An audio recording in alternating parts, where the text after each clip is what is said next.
ज्ञानतिमिरन्धस्य ज्ञानाञ्जनशलाकाय चक्षुरुन्मिलितं येन तस्मै श्रीगुरवे नमः।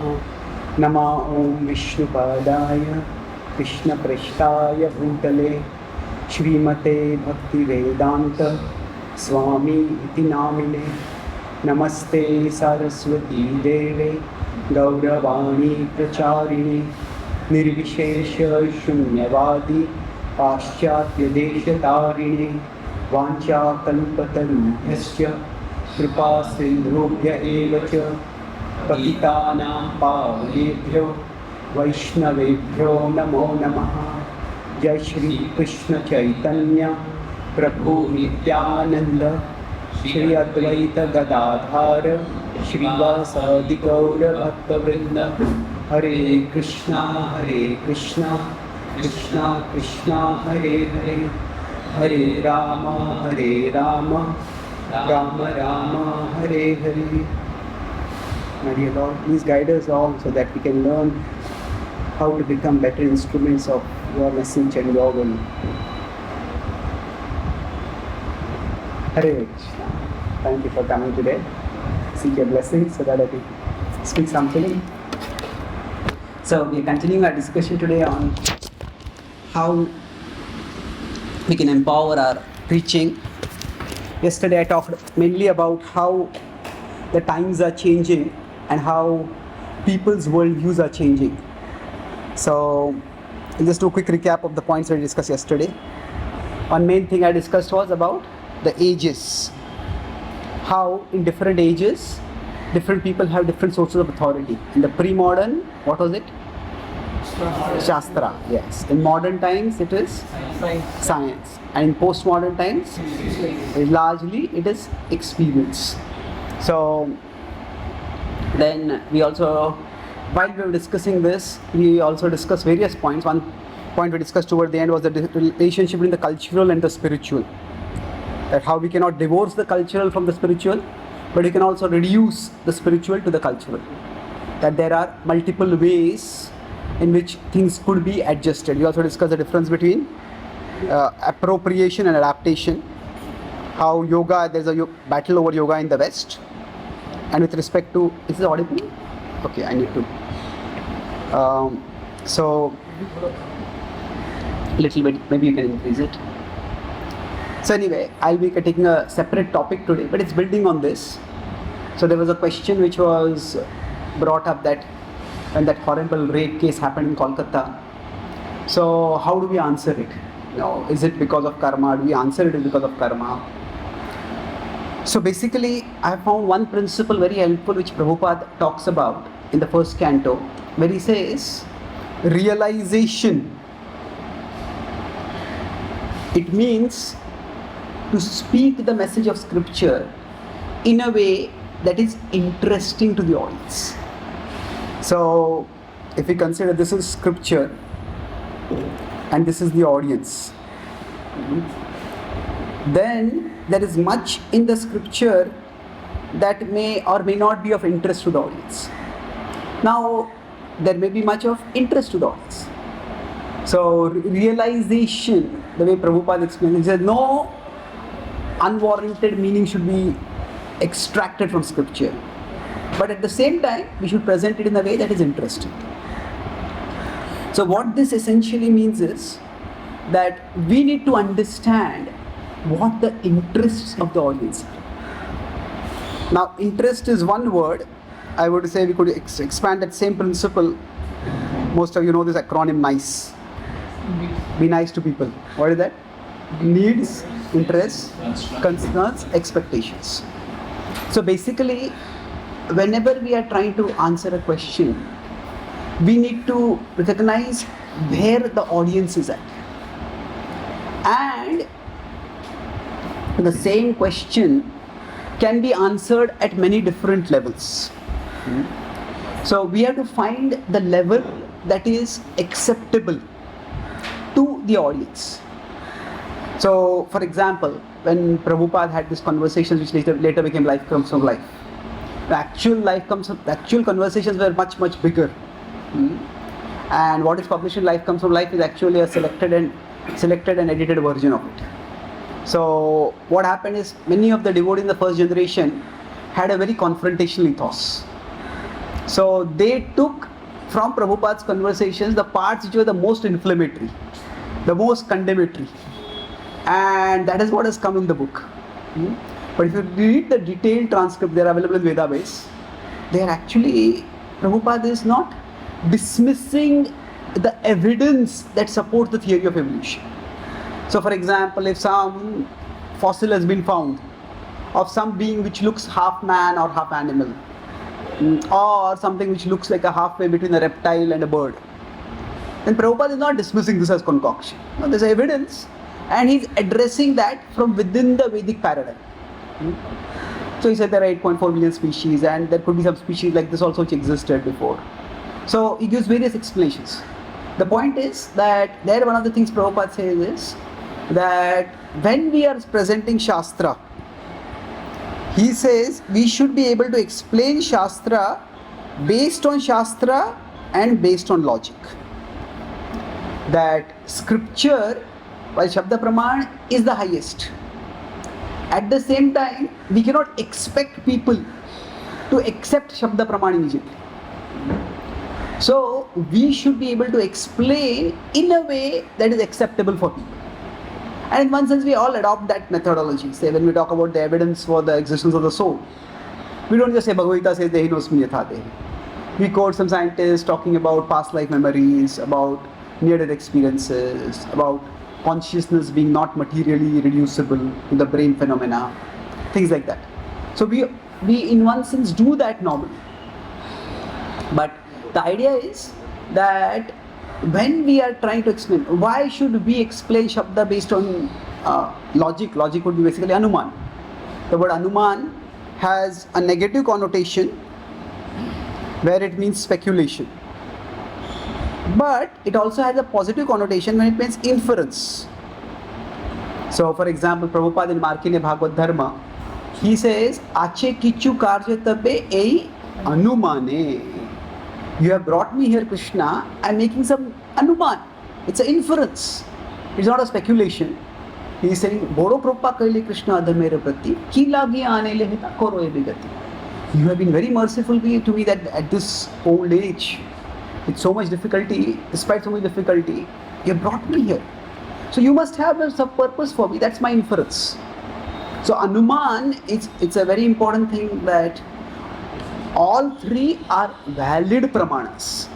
Pratyaksha is also valid pramana. Anuman is also valid pramana. Shabda is also valid pramana. But the point is, within a hierarchy, Shabda is highest. So the thing is that we need to, whenever we have any discussion, it is like implicitly we have to be thinking, what is the praman that is going to be acceptable to this audience? So even when you talk about logic, logic can be at different levels. So when we say karma is also logic, true, but maybe will the logic of karma be acceptable to that person at that particular point? So the idea is that we need to be able to explain in a way that is interesting to the audience. That means interesting is, it is not necessary that people will always accept it. See, there is a difference between, it's like there is something which is intelligible and there is something that is acceptable. So not everything that we say will be acceptable for the audience. Sometimes people just have a different worldview, they are adamant about what they believe, so they will not accept it. But at least what we speak needs to be intelligible. Oh, okay, this is where you are coming from, this is how you are thinking. I do not agree with your conclusion, but I understand at least how you are thinking over it. See, if there is not intelligible, then it's incomprehensible.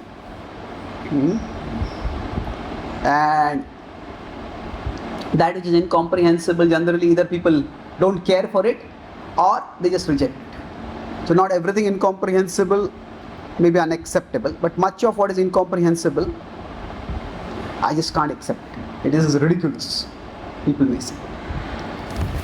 So now at least, say if we are speaking with realization, so we can get things at least to the intelligible level for people. Okay, this makes sense. Now it's interesting when even people say it makes sense, they may not accept it.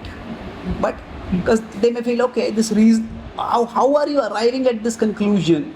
I want to understand that. There is a difference between like giving vision and giving instruction. So instruction is like giving the conclusion, do this, don't do this. Whereas vision is giving process to the conclusion. So for example, don't eat meat. That is a conclusion. The process to the conclusion is, meat eating is harmful for our health, it is harmful for the planet, it involves unnecessary violence. That is the process. So in general, if you can give the vision to the conclusion before we give the conclusion, then people become more ready to understand. Then again, I'm not saying we will be able to make everyone accept what we are saying, but at least let it be intelligible. So this is the second principle. So before answering this question, I'm giving 3 principles. First is that we need to understand people's interests. Second is that based on understanding their interests, we can give them a vision by which we are coming to the conclusion. So the third point is that, see, whenever any event happens, see if there is any event. Now an event can have many causes, even at a practical level. Say right now if I start feeling cold, it could be because the fan is very fast. It could be because I am having fever. It could be because the temperature is dropping. It could be because there is global warming. It could be because this world is dukha hai. All these are valid explanations. But say a guest comes to our house, or we have guest reception, and some guest says, oh, I'm feeling cold. And the devotee doing guest reception says, Prabhu, what can we do? This world is dukha hai.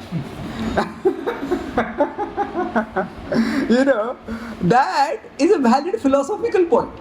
But that's not the level we would want to address that issue. So every issue, every event can be explained or addressed its causes at many different levels. So now the idea of philosophy is that it gives us bigger and bigger causal boxes in which to put the event. That's knowledge basically. Say if I'm feeling cold, if somebody is just a small kid, they will say, okay, I'm feeling cold, I need a sweater. But the mother has more knowledge, maybe you have got fever. So this kid may not understand what is fever also, if the small toddler is there. So the idea is, as knowledge increases, the boxes or the causal circles in which you can put a particular event, it increases.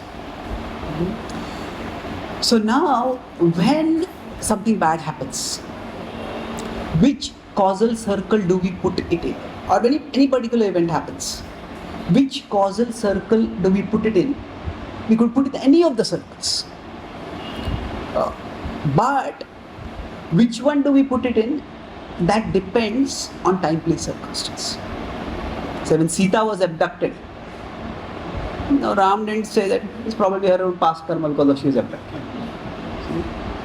No, her focus was on what is my dharma over it. What is my dharma? She's my wife, I need to protect her. So this happened because there was no protector with her at that time, and that happened because of misunderstanding.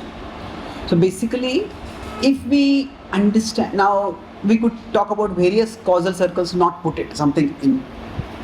Say for example, a war occurs, and say now we could quote Prabhupada. Say Ukraine war is going on, Israel war is going on. We could quote Prabhupada and say that wars happen because as long as there is abortion and animal slaughter, wars will keep happening and people will keep. As long as people are killing animals and babies, people will be killed. Now this is true at one level, but there are devotees. Quora is a question answer website where people ask thoughtful questions. Among all the social media, I found Quora to be the most intellectually oriented. And my God, ISKCON has got a such terrible name over there, unfortunately. Because what happens is, we give many insider answers to outsiders. And it just doesn't work. Like, if somebody to a completely new person gives this answer, why is the Israel-Palestine war occurring? It's because people are killing innocent animals and babies. Now you can see the responses. Our devotees get so terribly trolled over there. It just becomes we become a laughing stock, basically. So that's a valid answer, but is it the answer that can make sense to people? So what is happening? Why does it make sense?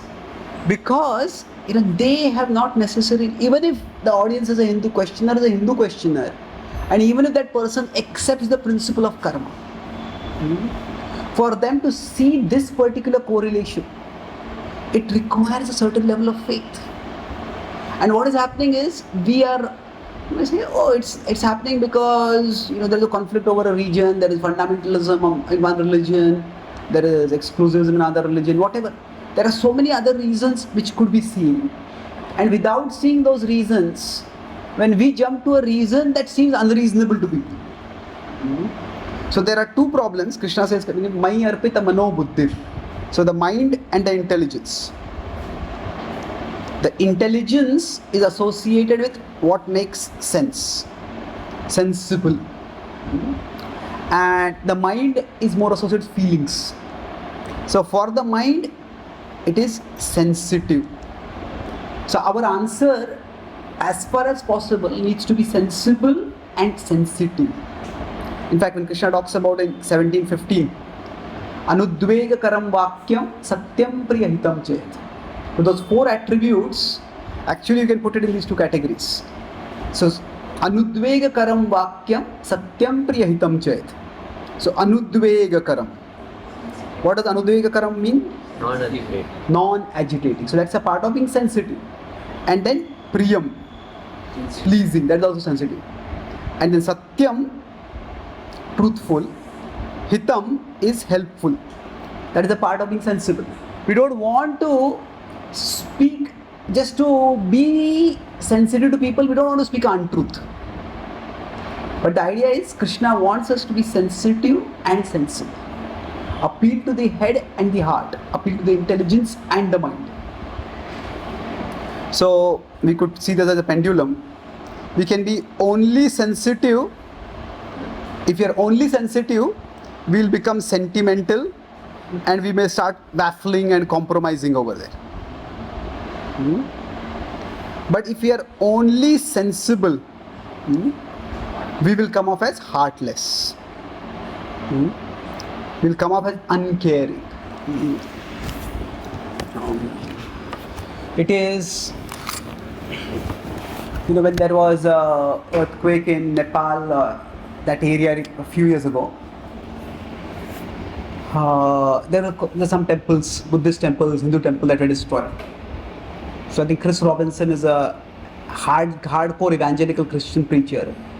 So he said that this earthquake was an act of Jesus to destroy the pagan gods and their worship, so that people would become receptive to the message of the gospel. And he spoke this in a way to actually call upon Christians in America to donate for this. He said this is an opportunity for us for conversion, and he said you should donate. God has opened this opportunity to convert people. You donate, right? This was almost 5-6 years ago. But even then, even in the American press, he was panned for that. Such a heartless statement. Now, within his worldview, to him it might make sense. You see, every situation is an opportunity to convert people. And he may have spoken it assuming that he had some good intentions. Maybe he wanted those people to be helped, and he believes that they coming to Jesus is what is going to help them, and he wants these people to give money. But it's not just because we are Hindus and Hindus are getting converted, But even within that, just from a purely humanitarian perspective, it seems so manipulative, calculative, heartless completely. Totally opportunistic in the dirty sense of the word. So there's one secular critic. He said that whenever there is suffering in the world, most religionists are not concerned about the suffering of the people. They are concerned only about getting God off the hook. That God is not wrong, our philosophy is not wrong. So when that comes off, that if our concern is only to establish that we are right, we have an answer and our answer is not wrong, then people just get alienated. You say, what is a typical postmodern saying is, don't tell me what you believe, show me how you behave. Don't tell me what you believe, show me how you behave. Everybody can make bombastic claims about what they believe. But how do we behave? That is the key thing. And here, what happens is that if we can just position ourselves as an outsider, as a neutral person, then recently in South India, some of you may have seen, there was a teacher who was invited to give there's a spiritual leader, Hindu leader, was invited to give a talk in a school. And he said people who are physically handicapped, that's all because of their past karma. And there happened to be a teacher who was physically handicapped over there. And there were also some students who were in special needs. That Hindu leader was spanked so terribly. And immediately after that, I follow some Christian blogs to see what Christians are doing. It's like Christians in India and Christians in America are so different. And Christians in America, because there has been generations of criticism of Christianity, they are very, very refined in the way they present Christianity. Indian Christians, or Christians in India, they are so crude actually. But anyway, so there was one big post, it became viral in the Christian network. They said, it is the philosophy of karma that is the cause of poverty and inequality and discrimination in India. It is because Hindus are indoctrinated to believe that suffering is because of your own misdeeds, that Hindus don't give charity to feed the poor. It is, as long as Hinduism is present in India, India will never be free from poverty and inequality and discrimination. So, and this particular teacher's statements are a living evidence of this. So therefore, it is not a call that to be spiritually delivered, you come to Jesus. It is to be materially delivered.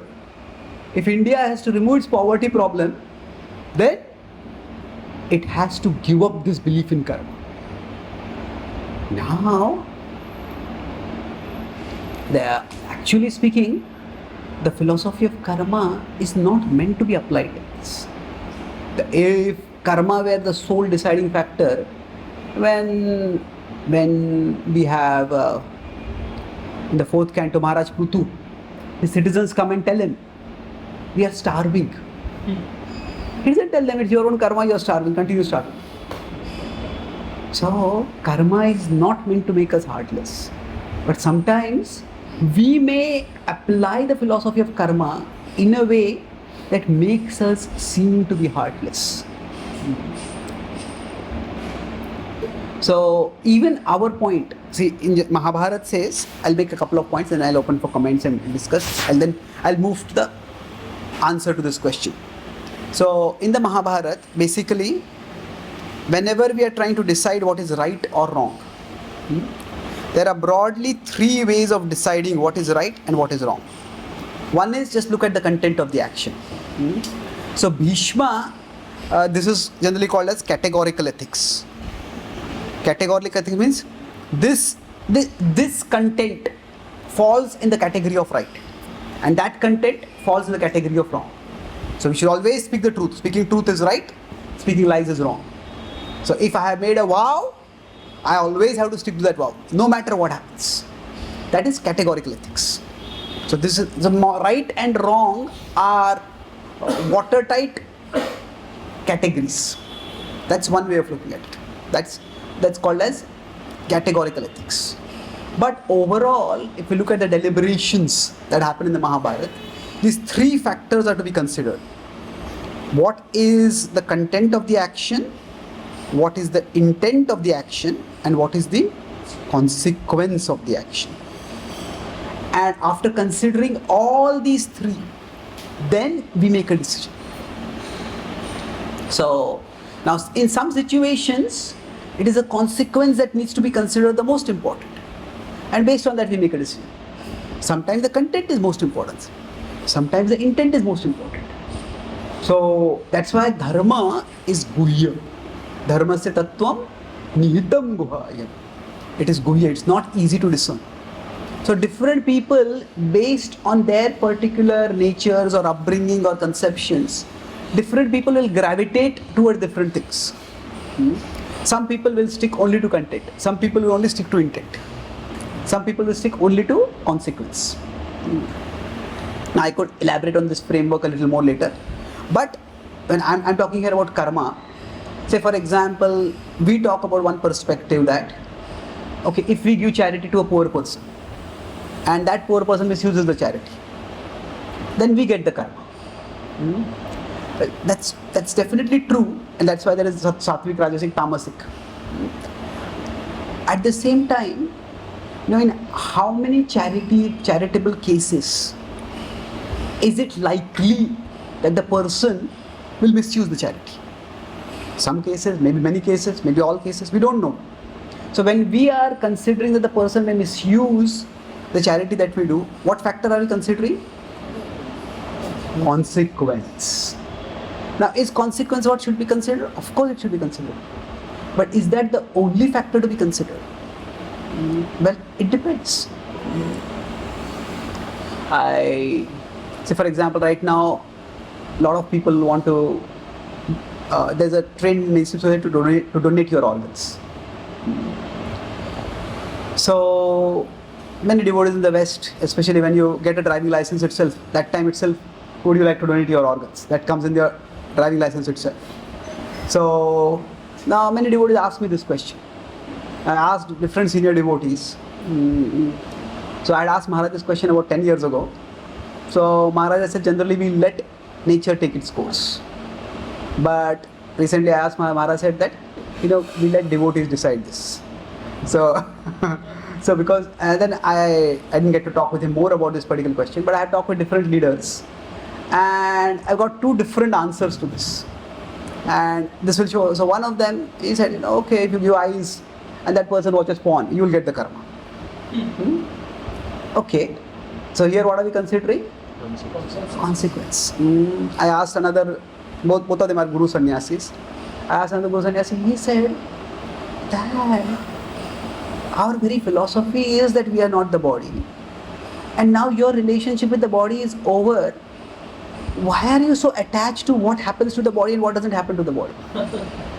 If something good can happen to someone through that, now if somebody is blind and they get eyes to see, the whole world opens up for them. There's a possibility they may watch porn, there's a possibility they may come and take darshan of the deities also. Isn't it?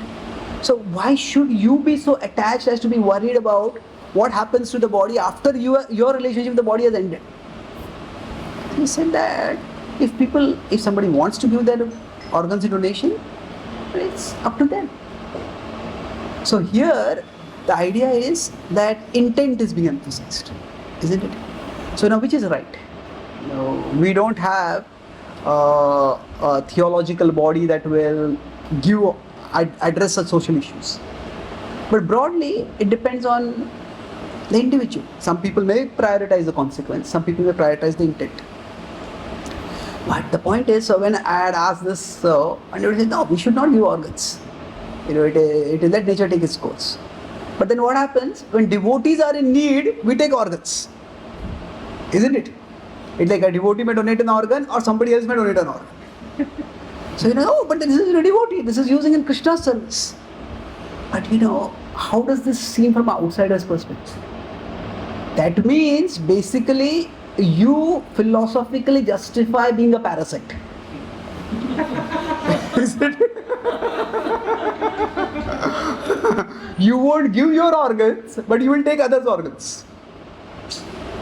So, I hope I'm making myself clear over here how it looks from an outsider's perspective.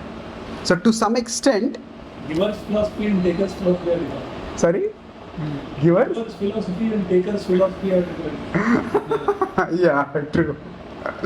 So, it's like, so with respect to preaching, there are insiders and there are outsiders.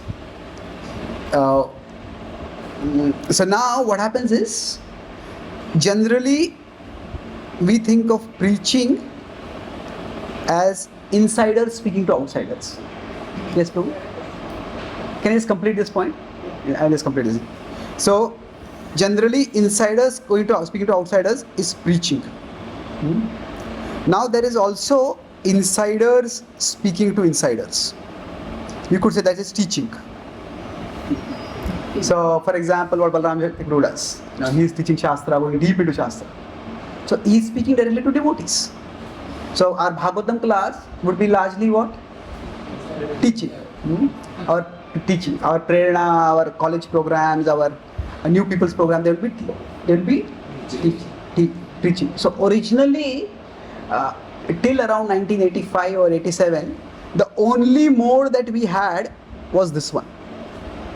All that we are meant to do is preaching. But then we realized that we have to teach devotees also. That's why the VIHE was started. Like several big people, Giriraj Maharaj, Jayadvaita Maharaj, Satswarup Maharaj, they all come together and they realize we have to teach, study and understand Shastra.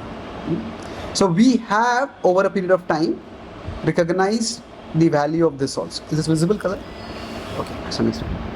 But now, there is also, especially as we are getting into the age of social media, see this outsiders to outsiders. What people speak about us, this actually is our reputation. So I, as an ISKCON preacher, may say, oh, Krishna consciousness is wonderful. Come to a temple, you have wonderful experience. But a person may say, you are basically like an advertiser for your organization. Now, if I want to buy an iPhone, I am not going to just see the video of Apple about it. I would like to see some neutral reviewers, third-party reviewers. Of course, whether anybody is neutral, that's open question.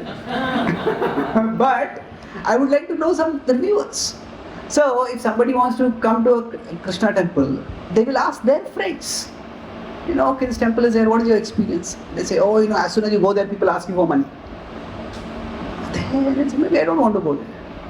So we as a movement have not really focused much on this outsider to outsider. We are at it, all outsiders in Maya, so what people in Maya think doesn't matter to us. But it's like there are also people, some people are in Sattva-guna, some people are more respected, some people are what we call as opinion leaders. Now in today's world we might use the word influencers. So this is where our communication department was started. The communication department was primarily for people who have no interest in becoming devotees necessarily. But still, if they are appreciative of what we are doing, then that is good for our.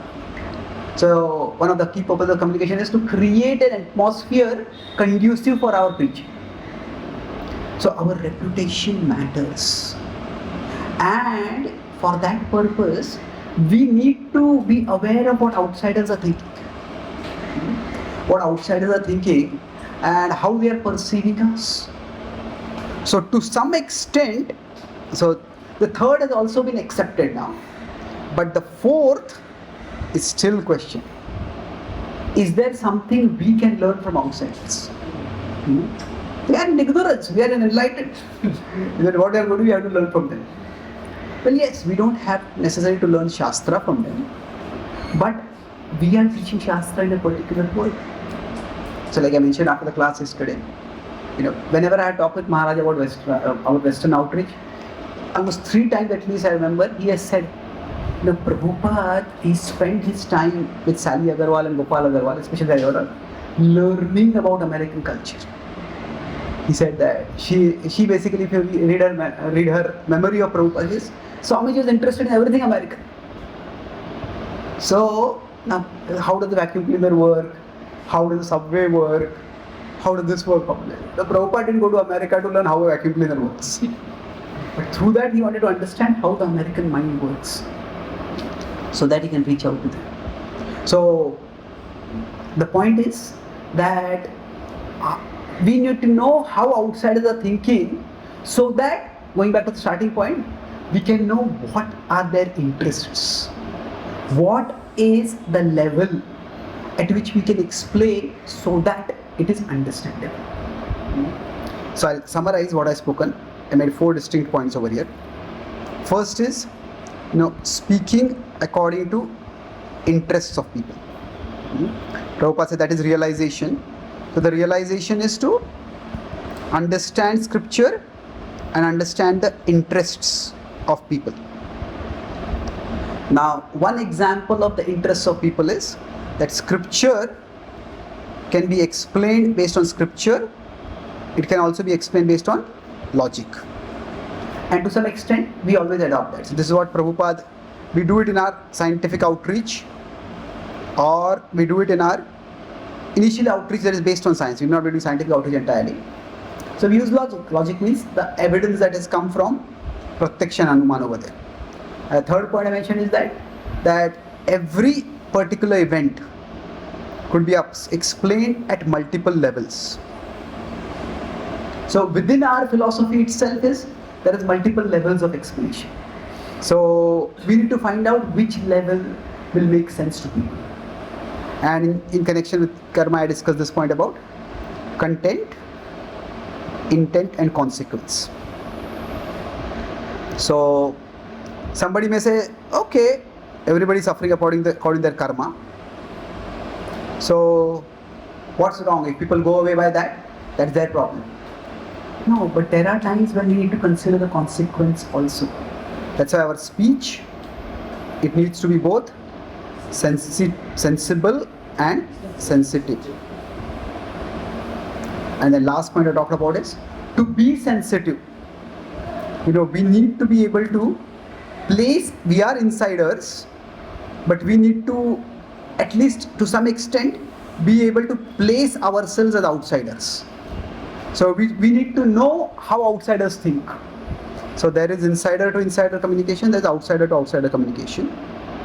So we discussed these 4 kinds of communication. So now, to some extent, we need to be aware of how people think, so that we can know their interests and speak accordingly. So with respect to somebody suffering, somebody is being raped, as I said, whenever there are 2 examples of women being violated, not necessarily violated physically, Draupadi and Sita, and in neither context, either of their karma is brought out. So we should focus on, if such a thing happens, that it is a breakdown of law and order, and law and order needs to be established. So we talk about it. Now, lust, to say it is because of lust, that's also an oversimplification. Because if somebody just had lust, then they can just go to a prostitute. It is, why does somebody has to force themselves on a woman? It's more lust combined with pride. It's more of a power. I am powerful and I will exert my power on you. So to reduce a crime of rape simply to lust, it's an oversimplification. There is definitely lust over there, but lust could be fulfilled in so many different avenues. So when somebody is forcing themselves on someone, so at an individual level, lust needs to be decreased, and need to provide people resources to be able to decrease the lust within. But at a societal level, there will always be people who will be like that, and they need to be controlled by stronger laws. Now, here also, there's one devotee who made a video. Every rapist should be killed. Capital punishment. Now, the reality is, there are, if you look at the studies, there are 5-6 countries where this is there. rapists are given capital punishment. And what happens over there? That is the place where rape is accompanied by murder. Because what happens is, a man might just rape a woman and let her go. But if he lets her go, then she will speak against him and he will be killed. So better that, just kill her. So, life is complex and there are no simple solutions. So, kill a rapist, that actually ends up killing the rapes rather than the rapists. More killing. So, there's no simple solution to this. The idea seems, we are very strong against the law. No, it doesn't work like that. At least in today's world, it doesn't work like that. So, the idea is, you say thieves, just cut off their hands. But okay, if we do that, what happens is, thieves will not just rob, thieves will kill the people whom they are robbing. So that there is no evidence left for them. So yes, there might be some principles somewhere in Shastra, but can they be translated and literally applied in today's world? So there could be, just saying it's their own karma is completely heartless, but saying that, this was such a terrible crime, just kill them. It doesn't work like that. So it is not that Ravan killed Sita just because, Ravan was killed because he abducted Sita. Ravan was killed because he abducted Sita and he refused to return. Ram gave him many options. Ram tried to settle things peacefully. So this is not to say that we should go soft on crime. But the point is that from Shastra, you can take Ravan's example. But there is much more nuance over there. So anyway, these are a few thoughts on this issue. You would like to comment something? Yes.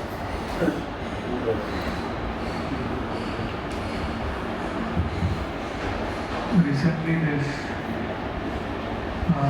Trump was saved Yeah. because he contributed to Jagannath Rath.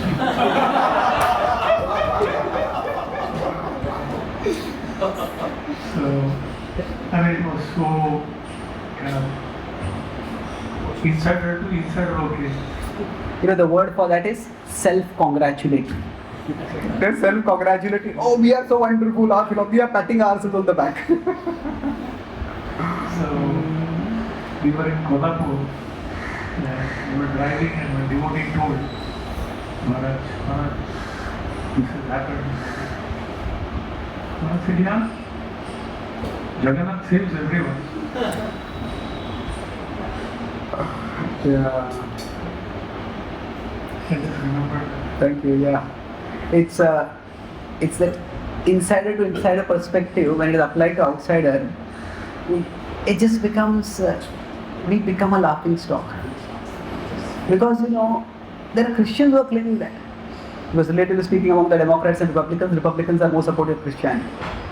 There are many Christians who claim that he supported the church, he repealed the law, he appointed the judges who repealed the law that allowed abortion very easily. So because he stopped the killing of babies, that's why God arranged for him to be saved. So now these are correlations which are fine for believers. But for those who are not insiders, they are not fined, they actually take a fine. That people just lose credibility in people's eyes. Thank you for sharing that. Yes, you had a question? No.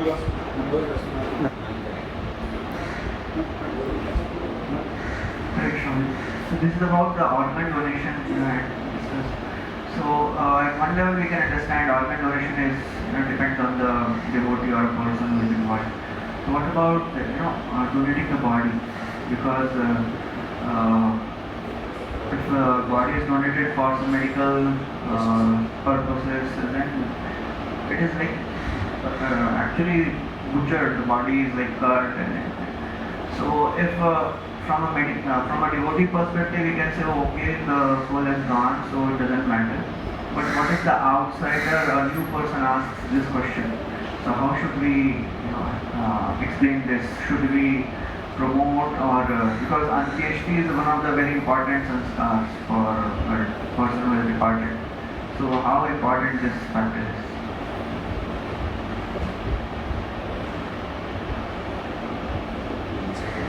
Good question. Good question is a good way of saying I don't have a good answer.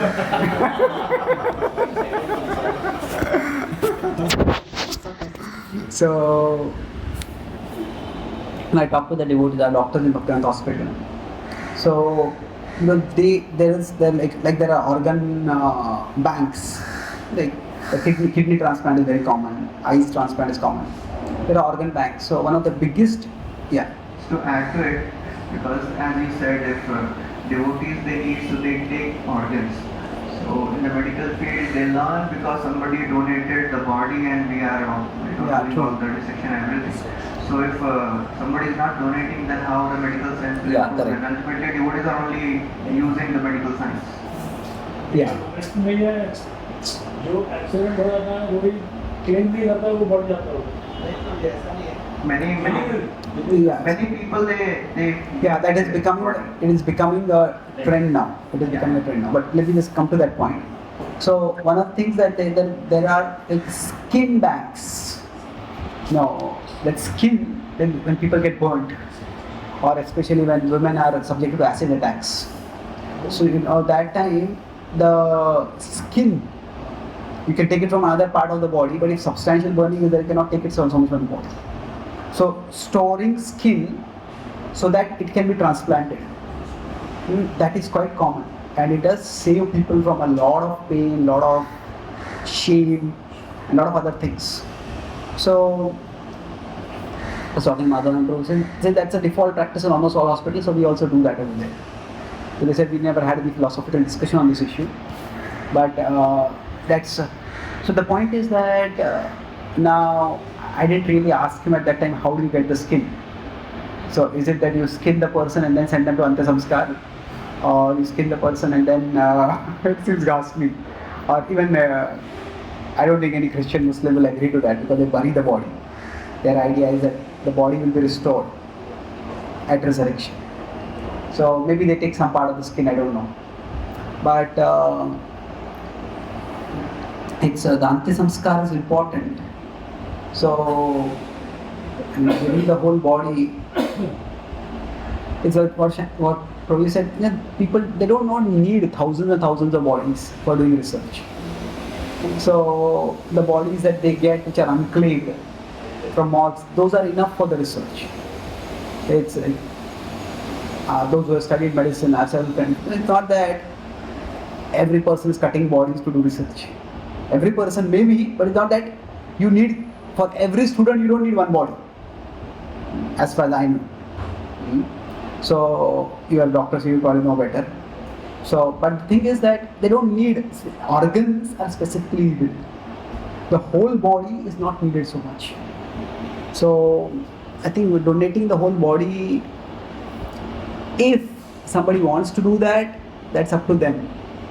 But that's not so much, that's never a big issue. And like in America, when I had got a driving license, we just filled it up. Nobody asked for a body donation. And I checked with other devotees also at that time. So I asked them what organs means, what all do they mean by the organs also? Which organs do they take? So I'll have to find out more about body donation, but generally I would say that it's a bit extreme. It's a rare also. And if somebody wants to do it, even if some devotee feels, okay, my body will get burnt this way, destroyed this way, or destroyed that way, it doesn't matter to me, then it is okay. But generally the last rites are important. And these people are also, when they do this kind of things, they are also, in the whole medical field, there is a certain respect for the sanctity of a person's beliefs or whatever it is. So if if in the particular person's tradition the body is treated in a particular way, generally they are not dismissive about that. They will not do it without consent on most occasions. And that Christian, Muslim, unless people are atheists, they are not going to give the body like that fully. So I'll find out more about this, what is done.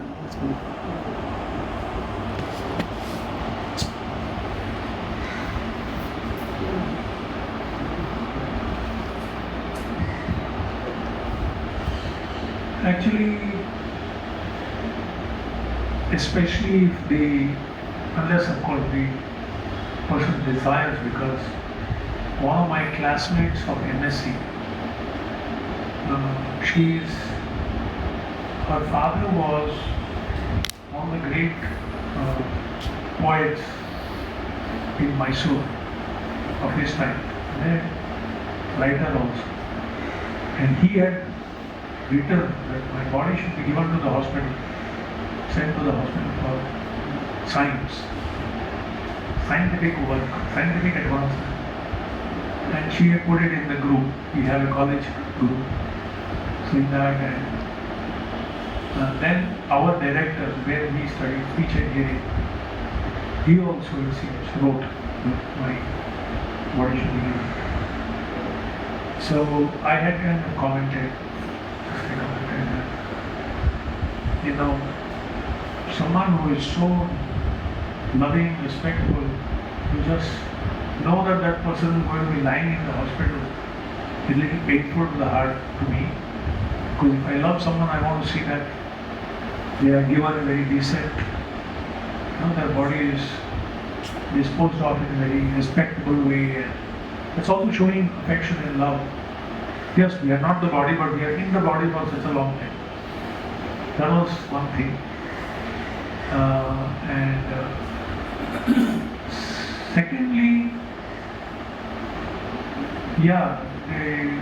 I heard that many of these beggars who just died, a lot of those kind of bodies, unclaimed bodies, which is reported to the corporation, municipal corporation, goes to the Research. Yeah. So in one sense, just I was returning back from New Jersey. I was coming back, and I saw acres and acres of land where all this Graveyards. Huge acres and acres of land, and very beautifully maintained. Like that, and I was appreciating the Indian system of disposal. One place first, Jalate Road, that is the space part. There's a big theological debate right now in the Catholic Church whether they should allow cremation.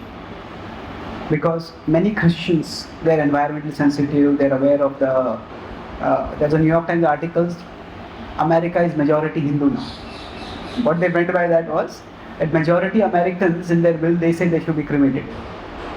So this is from a logistical perspective, graveyards, they are a grave problem.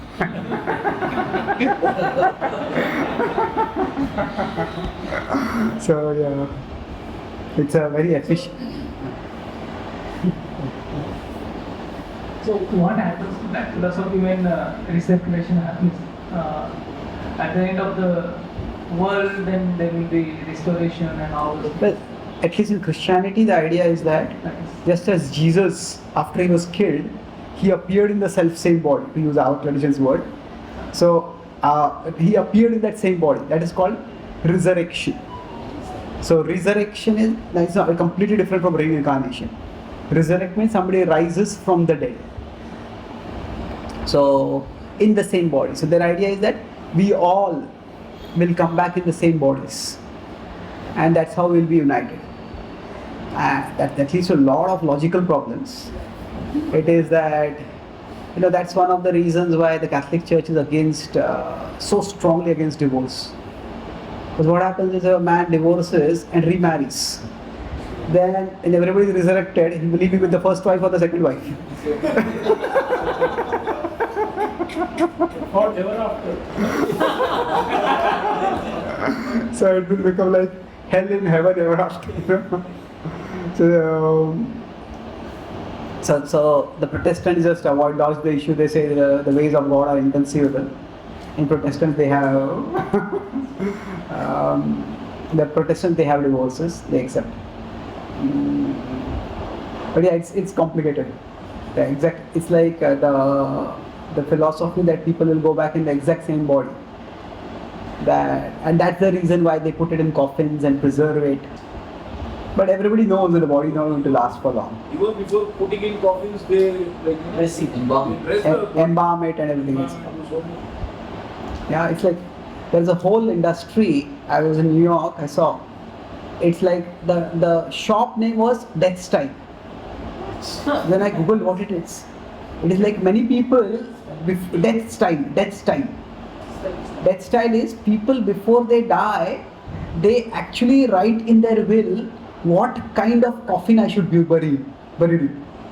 So there are different kinds of coffins, and that is called the Death Style. So there was an article somewhere in Atlantic or somewhere, the Death Style is the latest lifestyle. Yeah. Yes, please. Really, this thing of sensible and sensitive. So many times there is this talk of we should not be judgmental, and I have never been able to understand this concept of not being judgmental.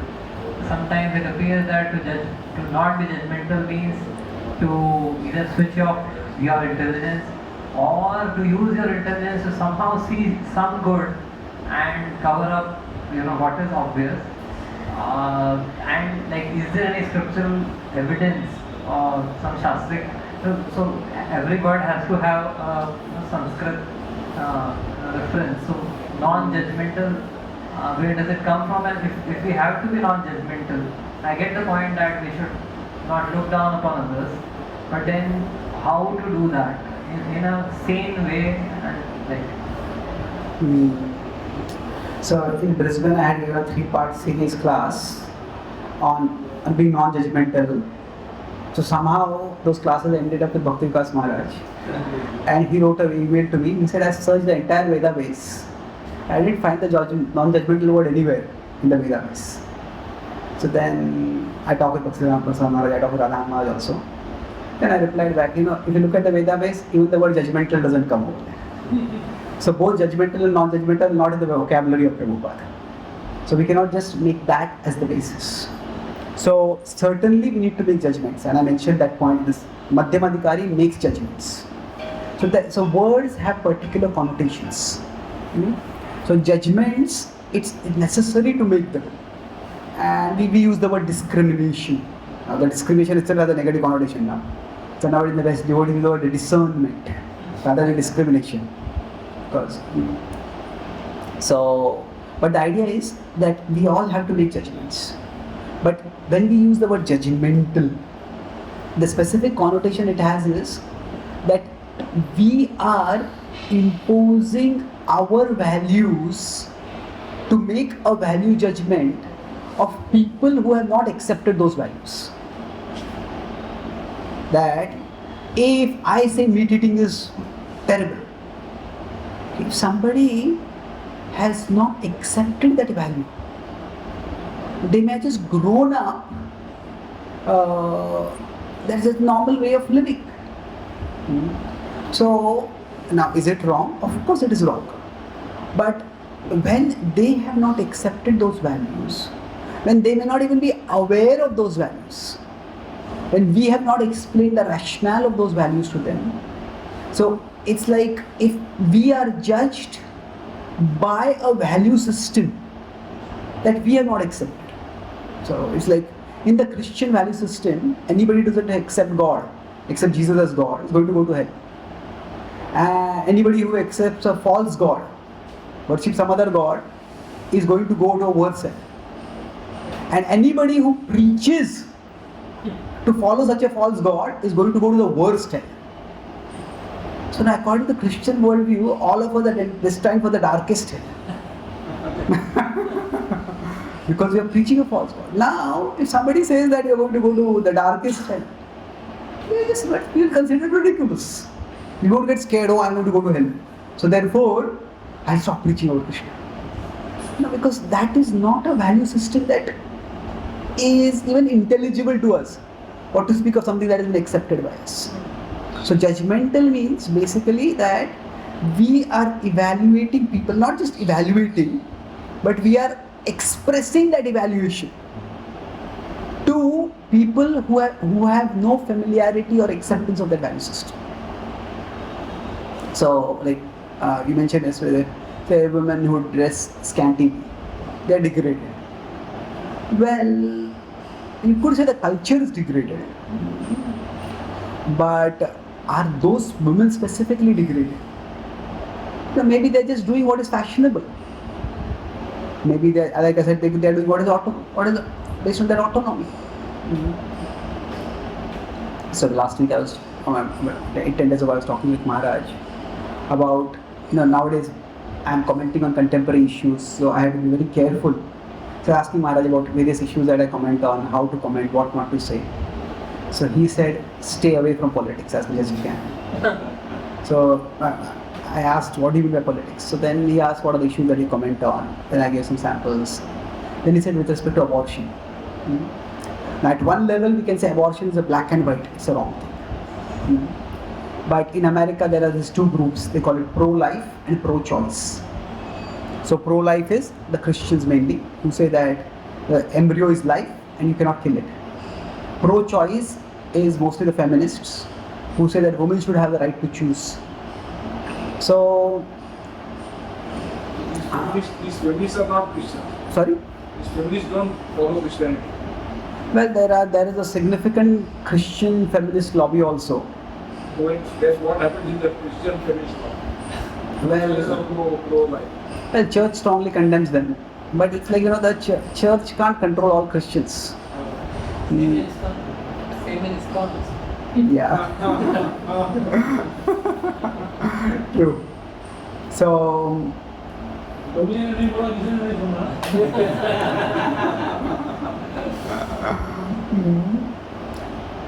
there's one devotee who says in the West he's quite a vocal second generation Western outreach preacher. He says that there is ISKCON and there is the Krishna consciousness movement. And the Krishna consciousness movement is much bigger than ISKCON. And that means he basically says that devotees who are inspired by the principles of Krishna consciousness, but they don't necessarily adhere to ISKCON. So his thesis, and there's some reasoning behind it, says that Western outreach is not going to be done through ISKCON. It is going to be done through the Krishna consciousness movement, because ISKCON is too rigid in many ways. Now it's a different subject, but it's like, I was talking with Madhvan who runs this Krishna Kathamrut Bindu. So Prabhupada said ISKCON is my body, and Prabhupada told us we are not our body. So but anyway, so I was Maharaja. So he said that for most women in the Western world, when they have illicit sex, so he said none of them even know that it is wrong. They don't consider it to be wrong. And it's like somebody who's 16 or 17 and such a woman gets pregnant and she has an abortion. Well, he said that of course she's guilty that she's doing abortion, but she's just acting according to the culture that she has grown up in. So it's like he is innocent but guilty. She's innocent of having done anything consciously wrong, intentionally wrong, but guilty that she's done something, just doing something just terribly wrong. So now, if we get into specific issues, so in America there was a Roe v. Wade big case, that court case, the Supreme Court had decided that there is a right to abortion. Now it's not mentioned in the fundamental constitution.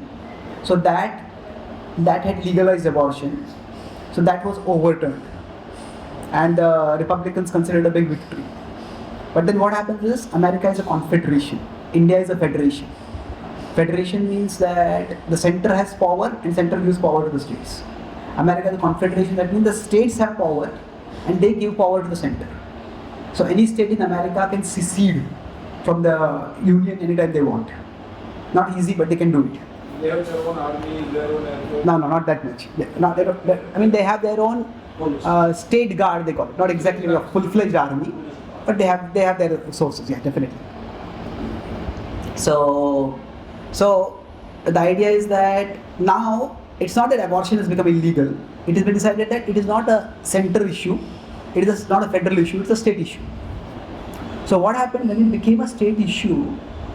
Even states which were Republican, they had a plebiscite, they had a vote, and they also said we should legalize abortion. We should allow it. So the point that Maharaj is making is that if we take a position, are we against the overturning of Roe or Wade, or are we for it? No, this has become a very politicalized issue. And even if, say, a particular state bans abortion, all that is going to happen is two things. Either the girl or the woman is going to get abortion by illegal means, and that can injure and disfigure and wound her for life many times, or they have to go to some other state, they'll travel and do that. So all that happens is wealthy people will do that, poor people will end up disfiguring themselves.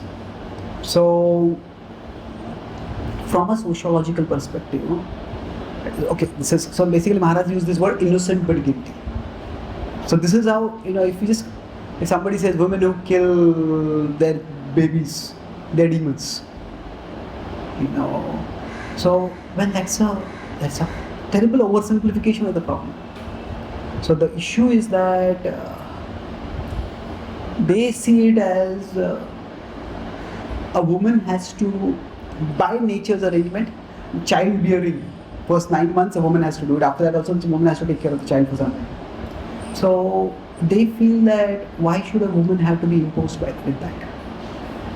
And they see it as a woman's rights issue. So if you if you support abortion, you are against, the way it is in America is, you support abortion, you are against babies. If you oppose abortion, you are against women. Now it's not that simple, but they see it as, if a girl is 16, 17 and she becomes pregnant and she can't do abortion, what is she going to do? And she may give her for adoption, but that is also not that simple. So we need to. So judgmental means that a woman who has no awareness of the sanctity of life, who has no awareness of the many women, it's like when they go to an abortion center, they are not even told that it's actually a life. There is a very nice movie about a movie called Unplanned. So unplanned is basically, you don't plan to have a child, but you get a child. That you become pregnant without planning. So this woman was a nurse in an abortion clinic, and she was a nurse for like a receptionist kind of attendant. She was never in the surgery, and she said that she eventually did the job very well, and she became the in charge. She was not a doctor. She became an in charge of the clinic. And then at one time, because of some issue, some storm or some issue, they had a shortage of clinicians. Not doctors, but people who assist, nurses. And then she had to go and assist. And she said when she went to assist, that's the first time she actually said, this is not just a tissue. This is a baby. And that's the time she just gave it up. And now she has become an anti-abortion activist. So my point here is that we could take this as a story of how abortion is killing, but you can see it also from the perspective that somebody who works in that industry doesn't know the reality and the gravity of it, because the propaganda is so much. So Maharaj was telling that if you poll most of the people who come for our flower festival, many of them are women. Most of the many of the people, even men, who come to Rishikesh or who come to Westerners, if you took a poll, 99% of them would be pro-life. No, would be pro-choice, not pro-life. And he said, if you take a position publicly against Roe v. Wade, then that will just be a filter for them. And they will just not want to listen. So he said, making this rule, it is neither. I was amazed by the clarity of his thinking. He said, just by making this rule, is it that abortions are going to be stopped? Unlikely. By our supporting this rule, are we likely to make more people devotees? The opposite. So what is the point of our taking positions in these issues? So that's judgmental essentially would mean that we evaluate and label people based on values that they are not aware of. It doesn't mean, so judgments we have to make. So it is, this is right, this is wrong, and this is anukul, this is pratikul. But imposing our judgment on others, that is being judgmental. Thank you. Even Maharaj mentions in Journey home, how he made the connection when he saw the cow in the crowd. At the time he left, he said, he developed attachment so that indicates So that's an indication, isn't it? Maharaj is such an already evolved person, but even for him, after going through such a spiritual journey for a long time, then that connection was made. So within that culture, it's very difficult. And like I saw one cartoon, it says, are you, an American is asking another American, are you a vegetarian? I'm an American.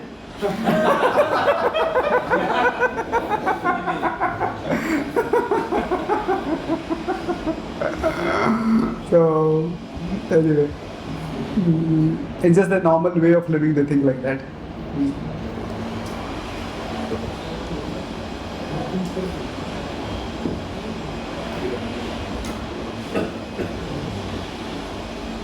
Correct. Well, ultimately, the principle is of the ninth offense to instruct a righteous person about it. It's not just for the holy name, it's in general about any kind of thing, because ultimately by presenting a value judgment, the ultimate judgment that we have to make is, by doing that, are we going to bring them closer to Krishna or not? So, Exactly. so if they don't have that faith, and we do that, whether it is we are speaking about the holy name or whatever it is the ninth offense, and it will definitely backfire. True, it's a good point. Same principle, Krishna also said 326. Na buddhivedam janaye ajnanam karma sanginam joshayet sarva karmani vidvan yukta samachara. So he's saying here, wise and detached, and ignorant and attached.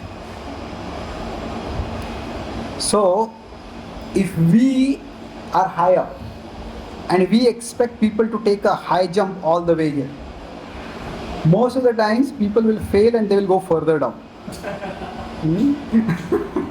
Instead, what we need to do is, we need to create a staircase by which they will gradually come to this level. So, Joshayet sarva karmani vidvan yukta samachare. So there are times, like there is that conversation Prabhupada had in Hawaii, where some devotees came and asked him, Prabhupada, when we speak about the Bhagavatam to scholars, when we tell them that Maharaj Ugrasen had some astronomical number of bodyguards, they start laughing at us. They start saying, where were their homes, where were their toilets, how would they live? Prabhupada could have given any reply. Prabhupada could have said, Krishna can sustain the whole world with the tip of a needle. It's true. But what did Prabhupada say? He said that among the thousands of verses in the Bhagavatam, was that the only thing you found to speak to the scholars? Isn't it? So, take from scripture what is interesting to the audience. So, let's talk with people about that which they will find it difficult to have faith in. Then that is actually an offense. That is, we are doing a disservice. We may think we are doing a service. We may think we are being faithful, we are being uncompromising. But, there's a difference between being compromising and being compassionate. So compromising is where we change our message. Compassionate is where we choose from our message that which can resonate, that part can resonate with the audience. Thank you. Yes, stop with this.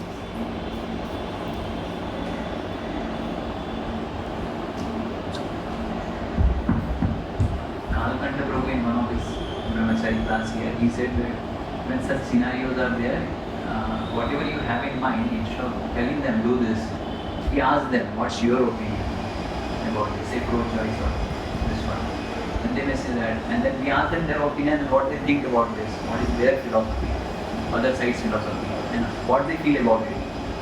So if they're so adamant, no, this is the thing, and what is their philosophy and what is your opinion about it, and find them that they are not going to agree. So then what choice are left with them? They will come to their conclusion just by asking them the questions. Even if we have something in our mind, we ask them the questions and lead to what we have in mind. And leave it up to them whether they want to agree or not. That's an interesting way of doing it. I think we can do it in a one-to-one level. In a class, we can't ask them what you think. Because that's one-to-one. Yeah, it's a one-to-one level, yes, definitely. One-to-one level is a different ball game entirely. One-to-one level, yes, we can, it's like there is, there's talking to people and talking with people. So in one sense, preaching is like talking to people, although even that can be made interactive to some extent. But counseling is talking with people. So talking with means we also hear from them. We also understand where they are coming from. We also understand how strongly somebody may speak, or how strongly somebody feels about a particular issue. And based on that, then they address it. Then we address the issue about it. Otherwise, we might just be going from one perspective, speaking a particular point, and then we might just be losing the person completely. So there are. I was in UK a few years ago. This one couple came and met me, and this Mataji, the husband, told me that they've heard some of my classes. They said that this Mataji has had 4 miscarriages, and she said that before she became a devotee, the typical Western culture, so she had an abortion. So she said that she heard in a class, the devotee said, if you abort a child, Krishna will punish you and you will never be able to have a child. So she was asking me, will I never be able to have a child? She says, I want to love Krishna, but is it Krishna causing this miscarriage for me? So first of all I was thinking, which Shastra says karma is complex. Can you make a correlation like that? You have the abortion, so there will be miscarriage. So then I said that, then I asked her husband, what is the medical reason for this? He said, there is the medical issues and getting some treatment. The treatment is working, but my wife is afraid to try again now. So I said, every single issue, we don't have to escalate to the level of past karma. So it is, Krishna is not a vengeful God. Krishna wants us to come closer to him. Krishna wants us to be as happy as possible in this world. So just focus on the biological cause and address the biological cause. We can come off as very heartless. So it's abortion, it's a terrible thing. But making a correlation like that is, and making a direct statement like that is very bad. We shouldn't be making like that. So understanding where people are at, and let's conclude with this one example of sensitive. There was one Mataji, she was a big books distributor, and then she became pregnant, so she couldn't go for distribution, and then she had a miscarriage, and she called her devotee counsel. It's not in India, it's some other Western country. So she called her her guide, counselor, whatever the word is, and the first reply of that guide was, Krishna has removed this obstacle for your book distribution. Your book distribution. She said, her thought was, it's like, does Krishna consider distributing his books so important that he will kill my baby for that? Is that the kind of God that Krishna is? So then I know this Mataji also, the person who gave the guide. So I talked with her and she was very, so she said, I was only trying to help her see the positive in the situation. And she gave the example like when Narad Muni's mother died. He saw this as an arrangement by Krishna so that he could focus on spirituality. Now I said that is a big difference. The difference is that he himself arrived at the conclusion. Here you are giving that conclusion. And if you don't understand, see what is the person going through. When somebody's child is lost, she was at a level where she was thinking whether I should even practice Krishna Bhakti or not. I'm in so much Bhakti, why did this happen to me? So she is at a level where her own faith is being shaken. And you are speaking from a platform of faith, but that's just, at that time, if you don't talk with her to understand what she's going through. So I'm reiterating Kalkan's principle over here. If you don't talk with people, we may have good intentions, but what is that saying? The road to hell is paved with good intentions. So we can just completely lose people. We can just come out totally heartless. So yes, we need to talk with people to understand what the emotional state is. Like we say, we want to comfort the afflicted and afflict the comforted. But sometimes we may end up afflicting the afflicted. And that will be disastrous. Thank you very much. Srila Prabhupada ki jai. Gaur Bhakta Vrinda ki jai. Gaur Prema.